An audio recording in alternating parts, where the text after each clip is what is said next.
In 8 days from the release of this video, we will have a brand new Eurovision winner. After months of following every national selection, every controversy, and every performance, it's time to answer the vital question. Who is winning Eurovision 2025? Last year, there were a few different contenders, and I ultimately called it correctly for Switzerland. This year, there is a clear favourite, so we're going to talk about them and also the songs that could potentially upset their party. As always, make sure to like the video and subscribe to the channel if you enjoy it. And you can find my socials and how to financially support me in the description. Quickly before we start, one thing that has really frustrated me is that my mobile phone provider doesn't provide roaming services as standard. So if I needed to use my phone while I'm at Eurovision in Basel, I'd have to pay extortionate daily charges. Luckily, today's sponsor Airalo has come to my rescue. That's because thanks to their easy to use eSIMs, I'm going to be able to use my phone as normal without paying expensive roaming fees. In addition, I can give a special discount to any of you who might be traveling to Basel in the next week as well. Install Airalo today so you can stay connected anywhere and use my code ESCGABE to get $3 off of your first eSIM. A couple of things struck me here, and the first thing is how easy this was to use. It took me all of 1 minute to download this, create an account, and then install and activate my eSIM for Eurovision week. The second thing that's especially helpful if you're going to a city like Basel, which sits on the corner of 3 different countries, is that Airalo offers packages that cover multiple countries as well. In total, they cover over 200 countries and regions, so no matter what your itinerary is on this or any other trip, they've always got your back. Once again, make sure you install Airalo today so you can stay connected wherever you travel, and use my code ESCGABE to get $3 off of your first eSIM. All the details are in the description, or you can scan the QR code that's on the screen. Now, as I said already, there is a clear favourite to win next week in Basel. Given that you've seen them already on the thumbnail of this video, you can probably tell who that is. I promise we will build up to them, but in order to get there, there's 4 other songs that might spoil that particular party. We're going to talk about those first.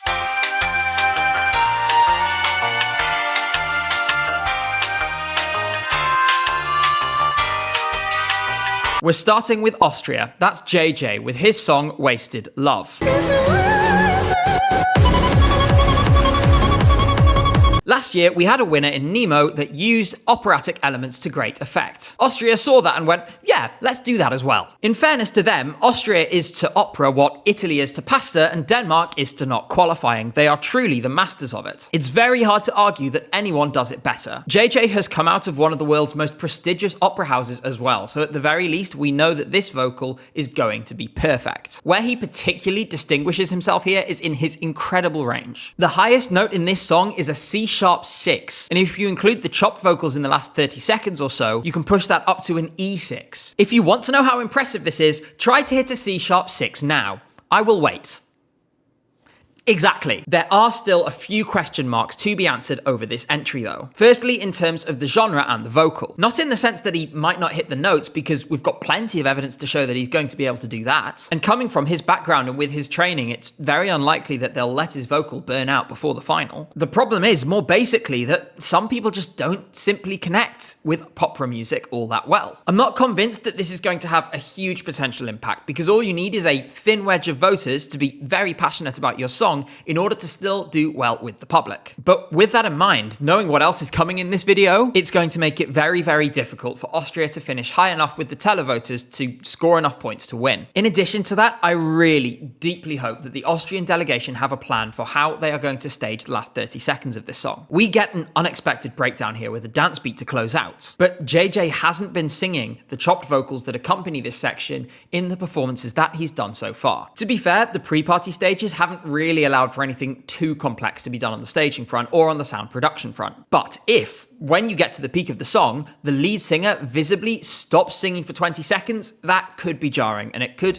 cost this a lot of points. On the positive side though, there is no doubt that this is going to score extremely well with the juries and potentially even win the jury vote outright. It has all of the elements it needs to feed into all of the criteria that the juries vote on. Those are composition and originality of the song, quality of the performance, on-stage vocal capacity of the performers, and overall impression of the act. Hopefully the vocal capacity in this case is obvious, so we can tick that one off straight away. When it comes to the quality of the performance, JJ is almost certainly going to deliver vocally, so we can probably put a tick in this box as well. This song is certainly original, but whether it will be appreciated as such is another matter. It's entirely potential that a cynical juror could attempt the sudden change at the end simply as an attempt to try and tick off this category. Finally, there's overall impression of the act, which to be honest could mean literally anything. All this does is add a load of noise that makes my job here way harder. Basically, it means the jurors can do whatever they want and ignore the previous criteria if they so wish. Despite the caveats I've outlined here though, we're still in a pretty solid position. Overall, a win in the jury vote and a televote that isn't too turned off by operatic vocals could see this rise to the very top of the pile. That is, provided they have a staging that makes the last 30 seconds work. Let's see what they've got. If there's one other contender who definitely won't have a problem ticking the originality box, it's the next song in this video. That is Erika Vikman from Finland, with her song Ish Komma.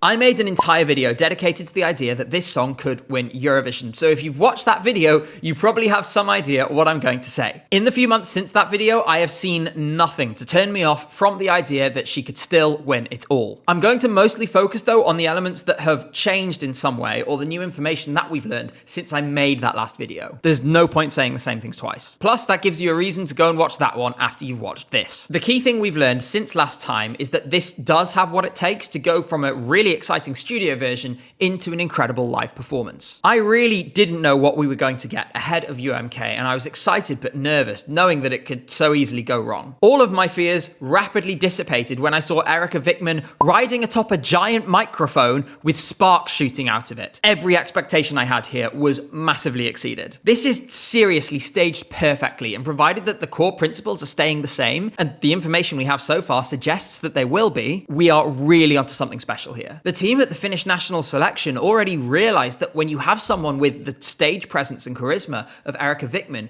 you have to give her space to shine. Because of that, a large proportion of the staging as we know it so far has been geared towards simply allowing Erika to flourish on stage by herself. The first 2 minutes of that live performance that we've seen has nothing but Erika. No props, just her and a mic stand. It fits the song perfectly to transition from this into the absolute madness that breaks out in the last minute. And if this stayed exactly the same as it was on UMK, it would already be a contender. That said, if there's anything we've learned, that when it comes to the Finns, I'm thinking specifically about Käärijä in 2023 here, when they know they're onto something good, they take their concept and they develop it even further. That will surely be the same here. With the staging question answered, we then turn to the vocal performance, and there's more good news to come for Erika in this way too. At the national selection, Erika's in-ear monitors failed and she couldn't hear herself for any of the performance. Despite this, she still smashed it, and she'll only improve at Eurovision when she doesn't have that problem holding her back. There's been an argument made that this is too sexual, and as a result it could turn off juries and televoters alike. This was another fear that, in my opinion, was largely dispelled at the national selection. It was risque, but it didn't turn off the public, and this was a public who understood everything she was saying. At the actual contest, most people will only understand Ish Komma and Wunderbar. The more salacious stuff is locked away in a Finnish-shaped box. Overall, every question about this that I had, every worry, every obstacle that stood between it and contending for the win has been answered already. This has big public vote potential, and it has big potential with the juries too. That means that in a world where Sweden underperforms with the juries but wins the televote, combined with a solid second or third place for Finland in both categories, all of a sudden Erika could find herself at the top of the table. Maybe we will finally get that Eurovision experience in Tampere that Finns are so desperate to give us. Next up is another song that we've talked about before, and that is France. They've sent Luan with her song Maman. I did really deep dive both into this and into Austria's song in a previous video where I talked about if a ballad could win Eurovision this year, so I would encourage you to watch that video later as well if you haven't already. I'm going to try again to not talk too much about the same things that I talked about in that video though. Maman is a powerful ballad that's dedicated in different ways both to her mother and her daughter, and there are a few key strengths here that take it from a potential high finisher into a potential winner. The song itself is a French chanson in a similar mold to Slimane or Barbara Pravi. While that's proving to be a successful mold, it hasn't generated a win, and it's not enough by itself. Both Slimane and Barbara were exceptional live performances, and the evidence we have so far luckily suggests that Luan is as well. That reliable bass plus a strong performer probably equals a great result. What's even more key to this though is the universality of the message. A good ballad is fine, but if there's no message underneath it, it's just a good ballad. Grief and parenthood are things that almost everyone understands in some way. In addition to that, the simplicity of the hook, which is simply the word maman, secures the most basic level of understanding in everyone's minds. The biggest opportunity and also the biggest risk of this song lies in how well this universality can be put across. This song, because it's sung in French and for the most part won't be understood immediately by the audience, needs its story to be told visually as well. This is the big question mark because we haven't yet seen this in an environment where it's been possible to tell that kind of visual story. The French delegation, I am sure, understand that they need to do this, and they will have something special lined up for us on the Eurovision stage. For that reason, I am choosing to remain optimistic that we're going to get what we need here. Beyond that, the argument for this basically goes the same way as Austria. It has to win the jury, and then it has to pull enough public votes along to cancel out any advantage that Sweden or whoever else has on that side. That said, I do think this has slightly more televote potential because of that universality than Austria does. This is very much the Nemo or the Loreen route to victory, but with a very different type of song, and we are yet to see whether that is possible for something of this style. This could well finally be their year though. We have one more song to talk about before we get to Sweden, and this is probably the least likely in this video to win the contest. That said, you really can't rule it out, so we do need to talk about it. That's Claude from the Netherlands with his song C'est la vie.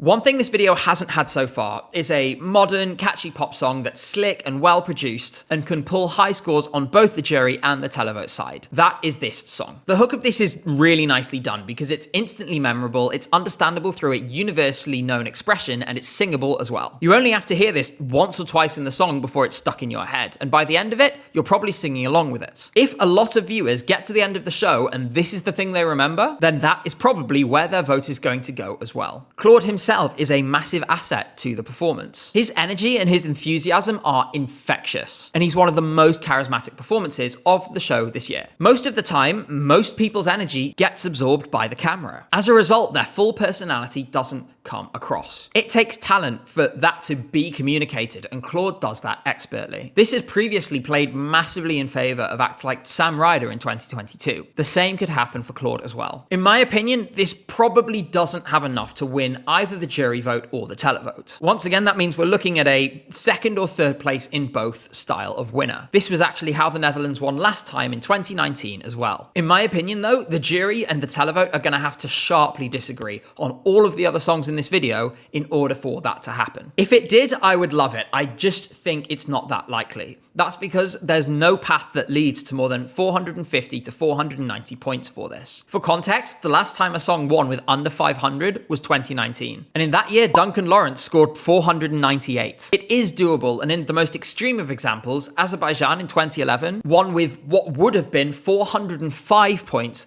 in the system that has been in use since 2016. What this means is, yes, it's difficult, but Claude is still definitely in with a shout. It's time to talk about the big favourite, but before I do, I'm legally obliged to mention one of my stranger takes of the season. Tweeted at 3 o'clock in the morning after a night out in Tallinn that Lithuania was a dark horse to win the entire contest. This then made its way onto Lithuanian news. Dariau interviu, pokalbį, podcastą su vienu populiariausiu pasaulyje Eurovizijos YouTuberiu, ESC Gabe. Tai labai kviesiu visus žiūrovus vakare įsijungti tą podcastą. Taip, kol kas jis dar montuojamas, 2/3 sumontuota, bet Gabe'as mane visiškai nustebino. Jis pasakė, kad aš matau labai mažą galimybę, kaip Lietuva net galėtų laimėti Euroviziją. Aš sakau, o tai kaip čia taip, niekas tokių lūkesčių ne. At this point, I feel pretty much obligated to stand by this no matter what all logic is saying to me at this point. And in the extremely unlikely event that I am proven right, I will ask you to totally forget this section and that I ever doubted my drunken wisdom. Now I've got that out of the way, it's time to talk about Sweden. That is Kai with their song Bara Bara Bastu.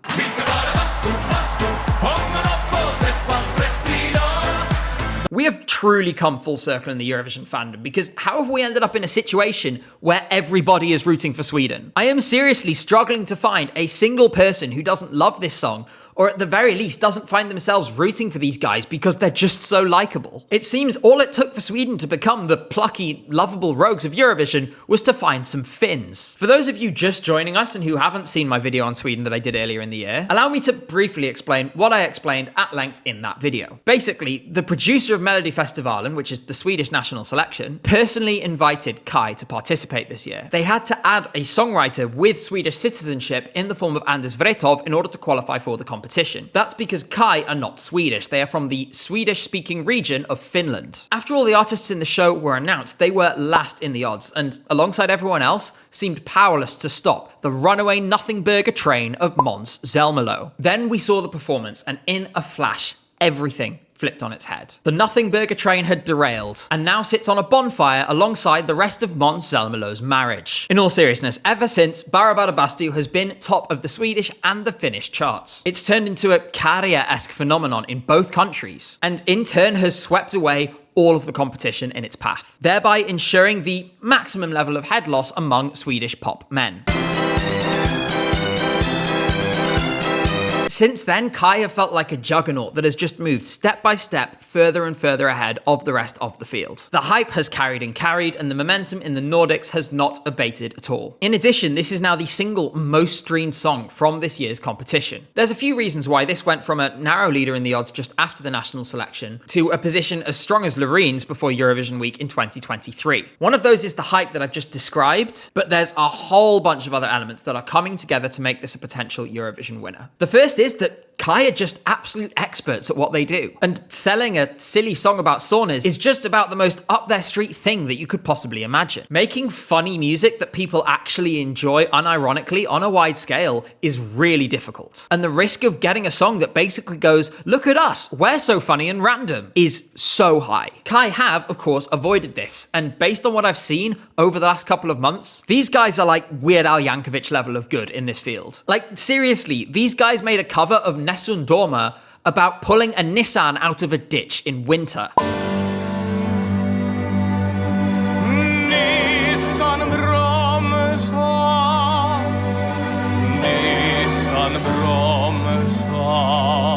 This is seriously a masterpiece, and once you're done here, I really recommend taking a few minutes out of your day to listen to it in full. They later did another version of this as well, but with lyrics centered around the time-honored tradition of Finns going to Estonia to buy cheap beer. Focusing back on the task at hand, this actually nicely leads me to my next point. That is the Nessun Dorma cover, not buying cheap beer in Estonia. As very well demonstrated in that cover, these guys can really sing. They're not just some funny men pretending to be musicians here. They are seriously talented vocalists and seriously talented performers. And they stand alongside the rest of the competition here on merit. The operatic vocals of that Nessun Dorma cover are so good that there are actual trained opera singers in the comments expressing their surprise at how good it is. As a result, we hop over one potentially big jury-related hurdle. Their vocals are simply too good to push them down on that front. They perform this so well, and they sound great while they're doing it. All of this comes together in the way they've staged the song, which is delightfully silly, but also really slick at the same time. At the less serious end, they literally cook sausages and build a sauna on stage. But at the same time,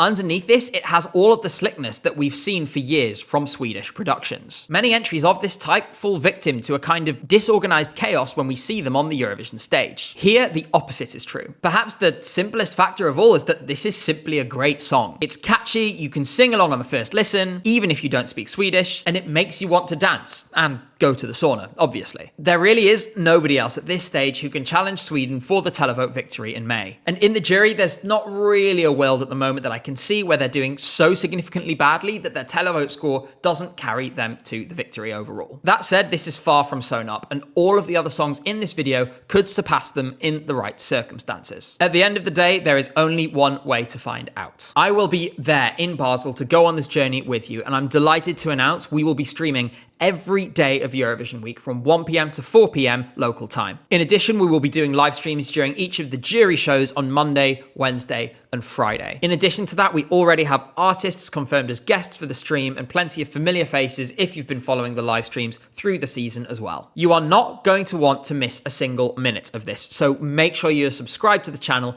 if you haven't done so already. Make sure you don't miss out. If live streams aren't your thing though, don't fret, because we're going to be doing 2 full-length videos during the week as well. These will release on the Wednesday and the Friday, and they are going to be going through the big headlines of the semi-finals from the nights before. This is going to be a really exciting week and a super busy week. I really appreciate your support, and I cannot wait to get to Basel and start working. Until then, thank you for watching, and I'll see you again very soon.